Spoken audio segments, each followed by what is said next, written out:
So మీరు పూర్తి సంతోషంతో ఉన్నారా అంటే ఈ విషయాల పట్ల మీ లైఫ్ పట్ల? మా లైఫ్ పట్ల సంతోషమే. ఇక్కడ ఈ అరుణాచలంలో ఉన్నాము. మహారాజ్ నిసర్గదత్త మహారాజ్ నాకు మంచి చూపించారు. దాంట్లో నుంచి నాకు అన్నీ నా లోపలే ఉంది అనేది ఒక నిజంగా అయిపోయింది.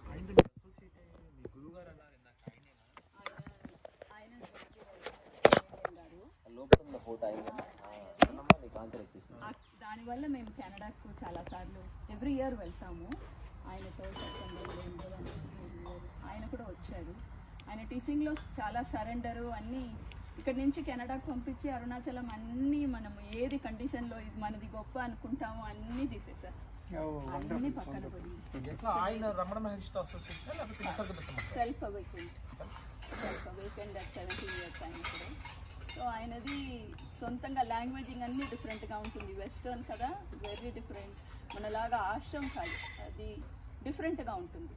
అందరూ డివోటీసే, అయినా different, mind is different. So ఆయన వాళ్ళకి తగినట్టు చాలా లెవెల్స్లో అందరినీ పిలుచుకోవెళ్తారు. Level of the being, beyond అన్నీ పిలుచుకోవెళ్తారు. వాళ్ళు ఎక్కడ ఉన్నారో అక్కడి నుంచి వాళ్ళని నెక్స్ట్కి ఎవరు కూర్చొన్నా అవేకనింగ్ ఇస్తారు. చాలా డెప్త్లో ఉన్న వాళ్ళు, చాలా డీప్. ఇట్లా వెళ్ళే దాంట్లో ఉండాలి అంటే అడిగాడు వీడియోలు అక్కర్లేదు. ఇంకొక విషయం ఉందండి, నిసర్గదత్త మహారాజు పెద్ద ఆయనతో అక్కడే నిసర్గదత్త మహారాజు గారితో మీ అసోసియేషన్ ఒకసారి మాకు తెలియాలి. ఎందుకంటే he is also one of the most powerful advice that is there on this globe where I am that book ద్వారా. సో మహారాజ్ గురించి మాకు ఐ యామ్ దట్ బుక్ ద్వారంగానే మీట్ అయ్యాను. అక్కడ ఉండేటప్పుడు ఒకసారి ప్రయర్ టు కాన్షియస్నెస్ అనే బుక్ జస్ట్ నేను స్కానే చేస్తాను. నేను సీరియస్గా పేజ్ టు పేజ్ చదివేటప్పుడు ఏమొచ్చిందంటే అంటిల్ అప్పుడు ఆయనకి క్యాన్సర్ ఆ టైంలో until now I thought the universal consciousness was doing something through me. But when I entered the pain in the cancer, I realized there was nothing. There is nothing. ఇది చెప్పింది ఎట్లన్నా లోపలికి వెళ్ళిపోయింది. అది చదివింది వెళ్ళాక నాకు after I don't know within a month prior to consciousness and then నాకు ఒక సింపుల్ అనుభవం, జస్ట్ 1 split second, బట్ దాంట్లో it showed everything.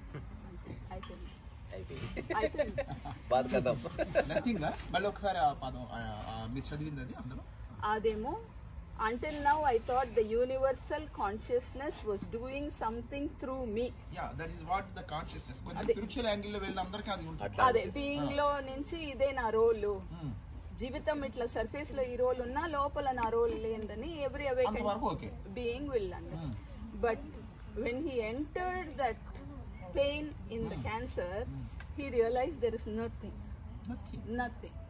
adi ayana maata grace e kada, it just entered, and because of that I had this awakening అని చెప్పలేను. అది awakening కూడా కాదండి, అది జస్ట్ పదాలు ఎందుకులే అంటే మళ్ళీ పదాల మాయలో పడితే మళ్ళీ కొత్త పదం కనుక్కోవాలి. అందుకే నేను కొత్త పదం కనుక్కున్నా, లక్కీ పుట్టప్ప అని. I find a new term. Maybe after 1000 years, people may write book about Lucky Uttappa, like choiceless awareness. అదే Lucky Uttappa. బట్ ఎట్లా చెప్తాం, కొత్తగా చెప్దాం. అమ్మ ఓవరాల్ గా ఒక్క లైన్ లో చెప్పండి, వాట్ ఈస్ లైఫ్?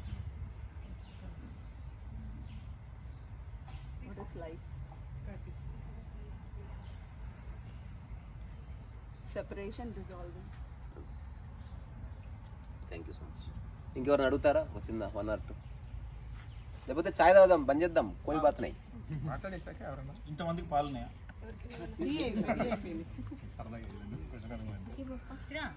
మా దగ్గర మందార పూలు ఉన్నాయి, నేను అందుకే అక్కడ తీసుకెళ్ళి అక్కడ వాళ్ళకి మా మందార పూల టీ ఇవ్వనా? చాయ్ అనే మాట చెప్పినప్పుడే టీ అయిపోయింది. అలా జరిగింది.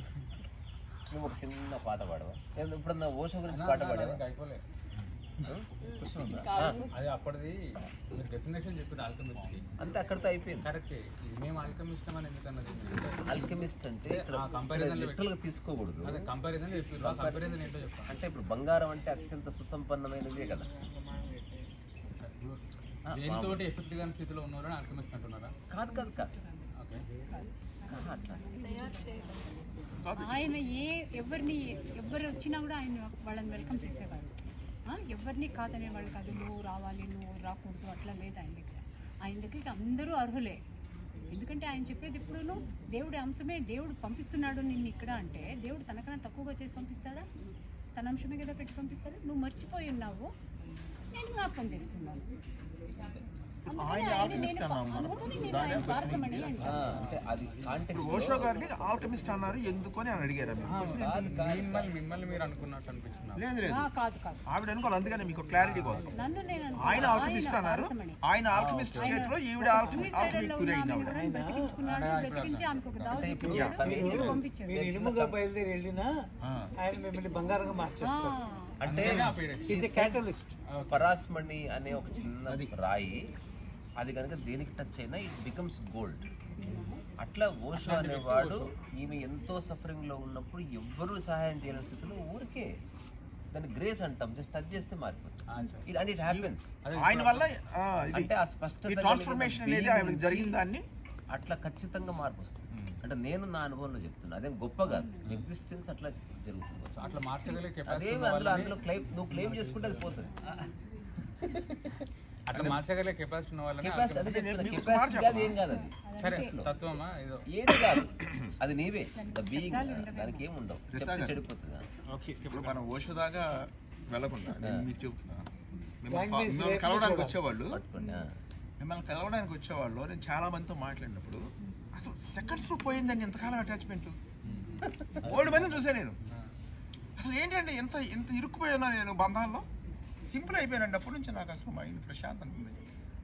దానిలోంచి ఇరుక్కుపోయిన వాళ్ళు బయటకు వచ్చేసిన వాళ్ళు బోల్డ్ మందిని చూసాను నేను. That it self is Alchemist. So in one way ఎదురు ముఖస్థితి అనుకోకపోతే ఆల్కమిస్ట్. అంటే జనరల్ గా ఇప్పుడు మీకు ఎలా ఉంటదంటే, ఇప్పుడు మా అబ్బాయి బంగారం అంటారు మీ మమ్మీ అన్నంత మాత్రం అది ఏంటి, మీరు బంగారం కాదు, మీ ఆ క్వాలిటీస్ మీకు వచ్చినాయి. ఇప్పుడు మీరు బంగారం అయితే చేసిన మీ మమ్మీ ఏమయ్యారు? ఆల్కమిస్టే కదా. ఆ సెన్స్ లో ఈవిడ బంగారంలా తయారవడానికి ఆయన ఉపయోగపడ్డారు. అదే అదే అదంతా ప్రక్రియలో ఉంటుంది. అవునవును, 100%.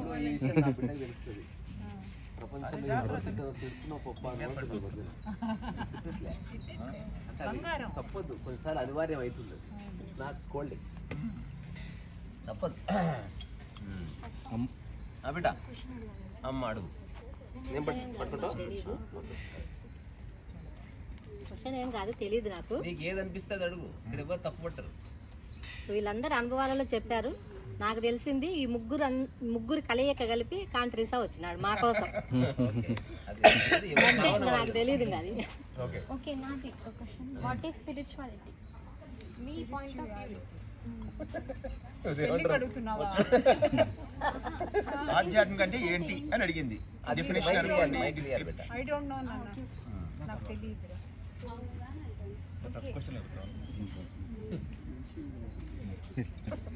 Any more teas? ఇవ్వండి. చాలా బాగుంది చిత్ర, బ్రహ్మాండం. ఏది టీయా? నాది కూడా అదే. అవునా, చాలా బాగుంది. ఆన్లైన్ లో తెప్పించుకుంటా. ఇక్కడ ఉంది. ఇంకా ఎవరన్నా అడుగుతారా? ఏదన్నా అడుగు. చివరి ఇంకో నువ్వే చివరి ప్రశ్న, ముగింపు నీతోటి. నువ్వు ఏదన్నా అడుగు, తనకు నచ్చితే చెప్తే లేకపోతే లేదు. అంటే డోంట్ హెసిటేట్. నేను నా లైఫ్లో ఇది ఆధ్యాత్మికతనో ఇంకేదో అని చేసిన జర్నీలో ఇప్పటివరకు జరిగిన వాటిలో ఒకటే విషయం పైన రెండు రకాలుగా ఆలోచించే వాళ్ళని చూశాను. అంటే చాలామంది ఏం చెప్తారంటే భక్తి చేస్తూ అది స్పిరిచువాలిటీ అనుకుంటారు. కొందరు స్పిరిచువాలిటీలో ఉన్నామనుకుని భక్తిని స్పిరిచువాలిటీ కాదనుకుంటారు. సో భక్తి ఆధ్యాత్మికం గురించి ఓషో గారు ఇప్పుడు ఏమైనా చెప్పారా? ఆ రెండింటిని అనుసంధానం చేసి మళ్ళీ దేశభక్తి గురించి ఏమైనా ఇంక్లూడ్ చేసి ఏమైనా చెప్పారా? అయితే ఈ మధ్యలో నేను ఓషో గారిది విన్నాను. ఒకవైపు మదర్ తెరిసా అని అసలు ఆవిడ ఎజెండా ఏంటి చెప్పారు. ఆ తర్వాత ఇస్లాంలో స్త్రీకి అసలు గౌరవం లేదు, అసలు ఇది సైకోయిజం అని ఆ కాలంలోనే వివాదాస్పదంగా ఉన్నా కూడా ఆయన అసలు ఏం భయపడకుండా అసలు బీభత్సంగా మాట్లాడేశాడు అనమాట. ఇప్పుడు మీడియాలో అందరం వింటున్నాం కానీ అసలు అప్పుడైతే భయపడే సిచ్యువేషన్. అంటే చదివిన అందరికీ అది ఎప్పుడో తెలుసు, చదివిన వాళ్ళకి ఎప్పుడూ తెలియదు. సో నా క్వశ్చన్ ఏంటంటే స్పిరిచువాలిటీ అనగానే చాలా మంది ఇంకా అంటే అందరిని సమదృష్టితో చూడాలి, సమానంగా ఉండాలనే ఉద్దేశంలో ఏం జరుగుద్ది అంటే ఇప్పుడు మిగిలిన వేరే మతదాడులకి సంబంధించిన దాంట్లో అవేరే ఉండకపోవడం నేను గమనిస్తున్నా. ఇలాంటి విషయాల పట్ల ఓషో గారి నుండి ఎప్పుడైనా ఏదైనా విషయాలు విన్నారా? ఆయన ఏం చెప్పారు తెలుసా, ఆయన ఇప్పుడు డైరెక్ట్గా ఆన్సర్ చేయరు, సింబాలిక్గా ఆన్సర్ చేస్తారు. అందువల్లే మనకు అందరికీ అది వర్తితమో అనిపిస్తుంది. నేను ముస్లిం అవ్వచ్చు, నేను క్రిస్టియన్ కావచ్చు, నేను పార్సీ కావచ్చు, నేను ఇండియన్ కావచ్చు, నేను బ్రాహ్మణ్ కావచ్చు, నేను అస్పృశ్యుడిని కావచ్చు, ఏమైనా ఉండొచ్చు, కానీ నాకు అప్లికేబుల్ అవుతుంది. ఎందుకు తెలుసా, ఆయన చెప్పిన ఒక చిన్న కథ సింబాలిక్గా ఉండేది. ప్రతి కథ ఆయన అలా కథల రూపంలో జోకుల రూపంలోనే చెప్పేవారు. ఆయన ఏం చెప్తారంటే, ఒక కొండ చూస్తాను, కొండ చూస్తే మన లోపల అందరికీ ఒక అచీవింగ్ ఇది ఉంది కదా, చెయ్యాలా, కొండెక్కాలా అని. ఒక దారి నడిచిన దారి ఉంటుంది, అందరు పోయింది, ఈ దారిలో నుండి పోతే కొండ పైకి పోతుందంట అని చెప్పేసి ఆ దారిలోనే పోతాం. అదే నిన్న నేను చెప్పాను కదా, విరుపక్షకే వెనకాల నుండి పోతేనే విరుపక్షకే పోతుంది అని, అట్లా గుడి వెనక నుండి పోతాయి. అట్లా ఆ దావలో అందరు నడిచింది కదా అని మనం ఆ దావలో నుండి ఎక్కుతాము, కొండపైకి పోతాము, అంతా అయింది. కొండపైకి ఎక్కిన తర్వాత అక్కడ నుండి చూస్తే ఎన్నో దావులు ఉన్నాయి, అన్ని దావులు ఉన్నాయి అక్కడ. అప్పుడు ఏం చేస్తాను నేను, నాకు తెలుస్తుంది, అయ్యో నేనేదో ఇదే దావు అనుకుని వచ్చాను, అక్కడ చూస్తేనేమో అబ్బాయి ఇన్ని దావులు ఉన్నాయి అనేసి ఒక దావుల నుండి దిగుతాను, ఇంకో దావుల నుండి పాడుకుంటూ మళ్ళీ పైకి ఎక్కుతాను, ఇంకో దావుల నుండి దిగుతాను, అది ఇంకా ఆట అయిపోతుంది. అట్లాగా ఆయన అంటారు, నువ్వు ఈ మతంలో ఉన్నావు అనుకుని అదొక్కటే అనుకున్నప్పుడు నీకు వేరేవి జడ్జిమెంటల్గా కనపడతాయి, లేదా వాటి గురించి నువ్వు ఇంకేమైనా మాట్లాడతావు. అలా కాకుండా నువ్వు పైకి ఆ స్థాయికి చేరుకున్నావంటే అక్కడ నుండి చూసినప్పుడు అంతా ప్రకృతిమయమే. ఈ దావలో నుండి ఎక్కొచ్చు, ఈ దావలో నుండి దిగొచ్చు, ఆ దావలో నుండి ఎక్కొచ్చు. మనిషి నడిచిన దావే కాదు కదా, ఇవన్నీ మతాలన్నీ ఎవరయ్యా, ఎవరిని సృష్టించినవే కదా. సమాజంకి డేంజర్ ఉందో లేదో ఇది చరిత్ర పునరావృతం అవుతా ఉంది, ఎప్పుడో జరుగుతూ ఉండే కథే. రెండైతే నేను ఆయన నోట్ నుండి విన్నా, అవేర్నెస్ అనేది మనది, మనం ఆలోచించుకోవాలి కానీ ఎవరిని మనం ఏమన్నా అందరు సమానం అని అన్న ఈమె ఇంతకుముందు చెప్తుంది కదా, తిడతాను, కొడతాను, చేయించుకుంటాను, తర్వాత ఇప్పుడు రూమ్ల కోసం వస్తే ఎవరిని పడితే వాడు రాణిస్తారు. ఖచ్చితంగా వీఆర్ అవేర్ ఆఫ్ ఎవ్రీబడి. ఇప్పుడు ఎవరన్నా వచ్చి పిచ్చి పనులు చేస్తే వాడు ఎంత బౌండరీ లైన్ లో నుండి నేను నన్ను ఒక బౌండరీ నేను దానిలో నుండి ఎవరైనా పాస్ అవుతుంటే నేను వాళ్ళని చేస్తాను, చెప్తాను, వద్దునైనా ఇది నా స్పేస్, నాకు కావాలి, ఇది కాసేపు అయినాక ఇష్టం ఉంటే మళ్ళీ చూద్దామంట అంటానేమో, వద్దే వద్దంటానేమో, రెండు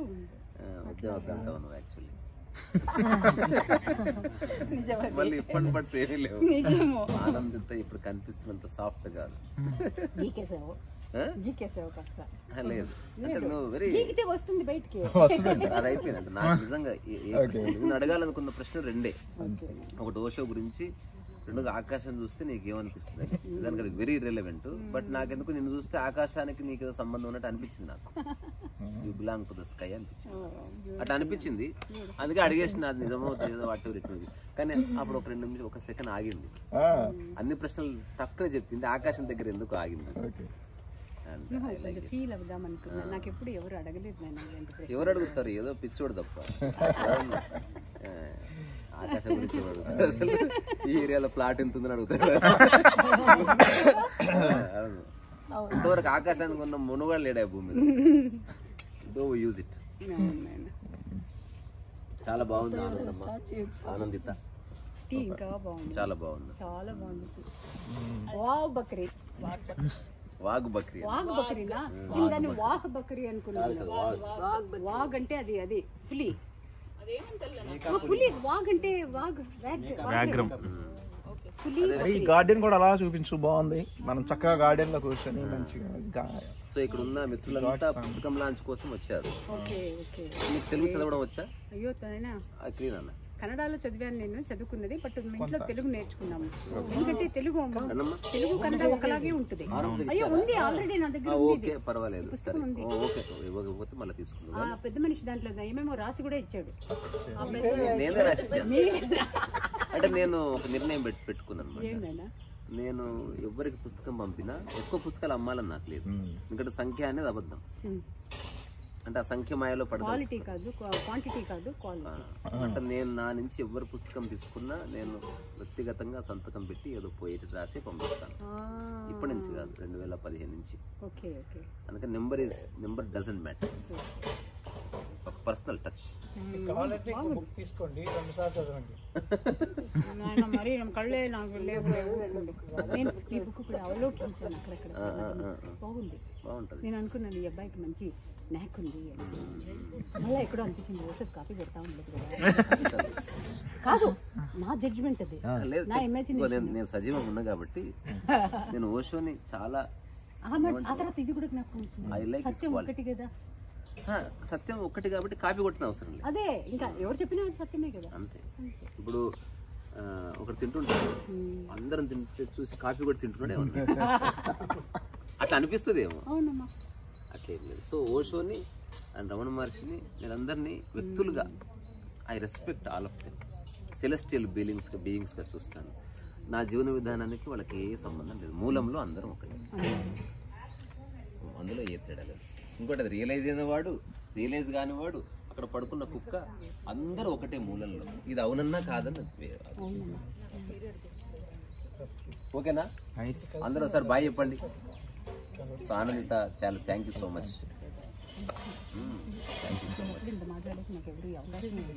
లేదు, నాకు నీతో మాటలు అనిపించింది.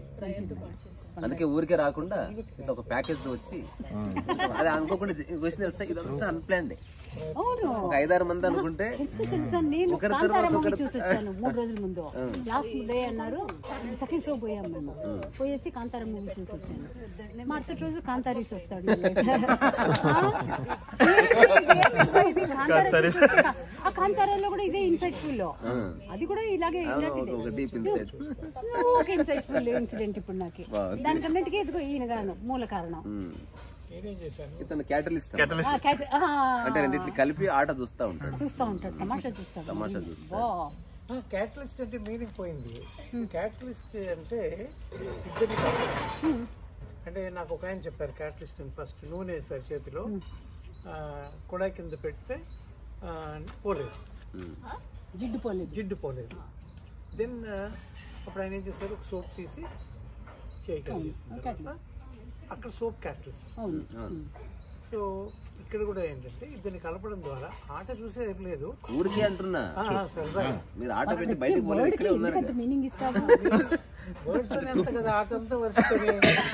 అంటే కొందరు కలిసినప్పుడు మాటల్ని పట్టించుకోవాల్సిన అవసరం లేదు. అంటే మూలం తెలిస్తే మాట అనేది కొంచెం అంత ఇంపార్టెంట్ కాదు. ఇంకోటి అందరికీ ఎంతో అంత విచక్షణ ఉంటుంది, ఎక్కడ మాట్లాడాలో అట్లా మాట్లాడతారు. ఎవడు పొద్దుస్తమాన పిచ్చుకోవాలి.